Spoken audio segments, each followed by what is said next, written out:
بسم الله الرحمن الرحيم فاسألوا أهل الذكر إن كنتم لا تعلمون আসসালামু আলাইকুম রহমতুল্লাহি ওয়া বারাকাতুহু। আমাদের দিনী বোন জানতে চেয়েছেন শাকিলা বিনতে সালাম,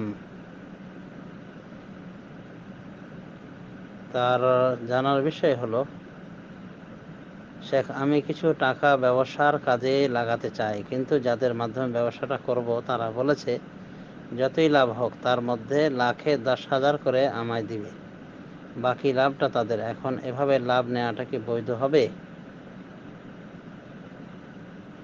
হ্যাঁ, একটু বিষয়টা বলা যেতে পারে সন্দেহের ভিতরে ফেলে দিয়েছে।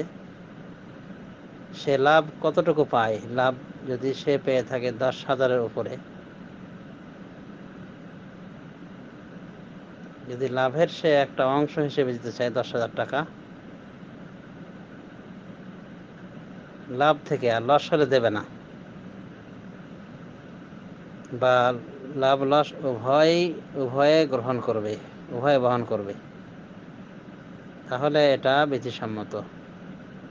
এক কথায় প্রকৃত অর্থে যদি তার লাভ হয়, লস না হয়, এবং সেই হিসেবে ওই লাভের একটা পার্সেন্ট দিবে এভাবে, তাহলে এটা বলা যেতে পারে বিধিসম্মত। কিন্তু এখানে যেভাবে বলা হচ্ছে, মনে হচ্ছে যেন তার লাভই থাকবে, লস বলে কিছু হবে না, আর তখন ওটা থেকে 10,000 করে দিবে, মাসিক লাখ প্রতি 10,000 টাকা করে দিবে। তো এভাবে ধরে বেঁধে না সিস্টেম করে, এর থেকে উত্তম এবং নিরাপদ সিস্টেম হলো, যা সুদের গন্ধ থেকে অনেক দূরে, সেটা হলো যে আমি যেটা লাভ পাবো ওই পক্ষ বলবে, ব্যবসায়িক পক্ষ বলবে যে আমরা যেটা লাভ পাবো সে লাভের এত অংশ দেব, 3/1 ভাগ, 2/1 ভাগ, 4/1 ভাগ। এইভাবে বিষয়টা নিষ্পত্তি করলে বেশি নিরাপদ এবং শরীয়তসম্মত হবে। এবং এখানে ভুকিচুকি রয়েছে। এখানে হয়তো এমনও হতে পারে যে লোক লাভ পায়নি, বা লাভ পেলে অতি সামান্য পেয়েছে, অথচ সে চুক্তিবদ্ধ হয়ে রয়েছে যে লাখে 10,000 করে দিবে। তো এটা বলা যেতে পারে এক প্রকার সুদের সাথে যেন মিলে যাচ্ছে।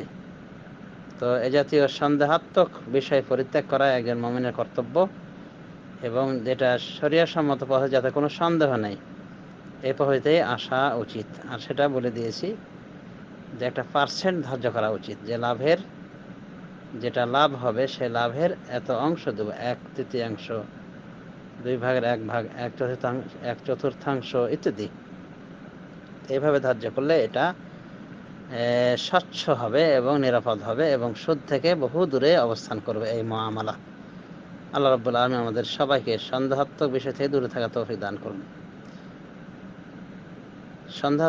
সন্দেহাত্মক বিষয় দূরে থাকলে হাদিসে বলা হয়েছে, মানিত্তাকা শুবহাত ফাকাদ ইস্তাবরা লিদীনিহি ওয়া ইরদিহি, যে ব্যক্তি সন্দেহাত্মক বিষয়কে পরিত্যাগ করলো, সে তার দিনকে এবং মান সম্মানকে সেভ করে নিল।